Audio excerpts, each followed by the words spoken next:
Today I want to return to the roots of war, and by that I mean I want to make as many muscle minions as I can so I can wave them all at intruders like an army of zombies. Hopping into Sandbox is Red Ivan, the only evil genius suited for such a job. Our primary goal is to take all the territories in the world and upgrade them to level 4 as quickly as we can. So let's get all of our basic needs set up in some science so we can research better weapons and security zones. Since our strategy is human wave tactics, we should make sure we have plenty of humans, so let's get a good number of lockers put down. We won't be needing a cover operation either. I want to fight like gentlemen, my horde versus their horde. We do have a minimum amount of cover operation space to leave here so it can be entered by incoming agents. Here's the little plan to keep any of the tourists interested. We just got soft rock a little bit ago, so let's throw down some more lockers in our generator room that we can grow into. We've now successfully maxed out the worker population, so I suppose we should get some muscle training stations down, starting with a meager 130 muscle minions for now. I'm also going to swap out the old generators for new ones and throw some advanced guard posts down at the front door. With all these muscle minions, it's probably a good idea to have a cafeteria that caters to their needs too. Now that we have everything we need to fight off the intruders, it's time to place down a ton of radio repeaters so we can lure them in. If you were ever curious, this is all it takes to take over every territory in the world at the same time. 63 of your finest workers. We just finished research for pistols as well, so it's time to build an armory full of them. The only flaw we have right now is that we still don't have the kill security zone, so I have to mark agents manually.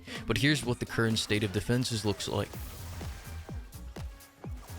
That was incredibly underwhelming. I guess level 2 agents don't hold up well against 50 armed guards. I think it's time to get some intel production online so we can start upping the level of difficulty here. I'm going to restructure the entrance a bit too while we're at it. Let's take a look at how this level 4 investigator fares for one of our newly upgraded territories. He put up a good fight, at least he was able to get his full changing stance animation done. His two friends weren't so lucky since the army was already active. I'm going to upgrade to fission generators now as well and get some fancy new comm centers set up so we have plenty of signal in the budget for level 3 and 4. This setup isn't too fun either. Let's make an armory so at least they have to run a little distance to get to the agents. We also just got kill zones, so no more manual marking is required. I'm going to restructure this lobby again too. Let's make sure we have plenty of cameras and wall them off from going left into the slightly less occupied part of our base. This is starting to look better. A nice stream of guards waving at agents that are confused by our artisan lobby layout. Still too easy, so let's stack up the armory a little more, make a couple more generators, and fast forward to level 3 territories. Now we are starting to get a challenge. Look at these signal network level 3 soldiers go. Our guards are struggling. Even larger groups of investigators are starting to give us more of a challenge here. Still nothing a firing squad of full auto mercenaries can't handle, but nonetheless a valid effort. Let's skip ahead once again to signal network level 4 to see what the endgame of this strategy looks like. I think my minions are beginning to evolve. This one is resurrecting with 0 vitality.